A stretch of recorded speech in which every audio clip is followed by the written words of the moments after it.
एक बार की बात है। एक छोटे से गांव में एक आदमी रहता था। वह गरीब था और अपनी जरूरतों को पूरा करने के लिए संघर्ष करता था।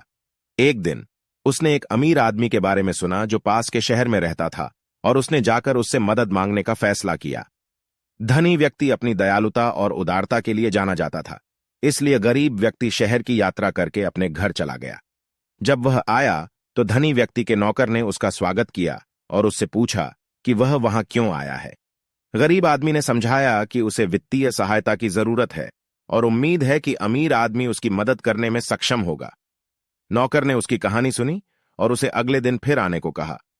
अगले दिन जब वह गरीब आदमी लौटा तो नौकर ने उसे पत्थरों का एक थैला दिया और कहा कि इसे बाजार में ले जाकर बेच देना। बेचारा भ्रमित और निराश था, लेकिन उसने जैसा कहा गया था वैसा ही किया। वह पत्थरों के थैले को बाजार में ले गया और उन्हें बेचने की कोशिश की, लेकिन किसी ने दिलचस्पी नहीं ली। जब वह बाजार से बाहर निकल रहा था, उसने देखा कि बच्चों का एक समूह चट्टानों से खेल रहा है। वह उनके पास गया और पूछा कि क्या वे उसकी चट्टानें खरीदना चाहते हैं, और उसके आश्चर्य के लिए वे सहमत हो गए।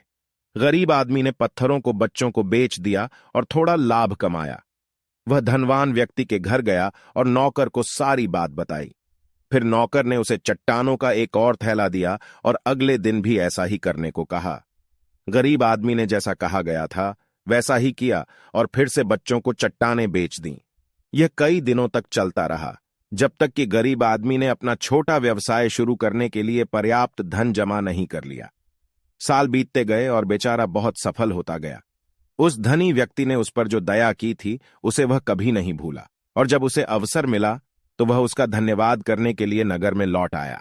अमीर आदमी उसे देखकर हैरान रह गया और उससे पूछा कि वह इतना सफल है। उस गरीब आदमी ने उसे पत्थरों के थैलों के बारे में बताया और बताया कि कैसे उन्होंने उसे अपना व्यवसाय शुरू करने में मदद की।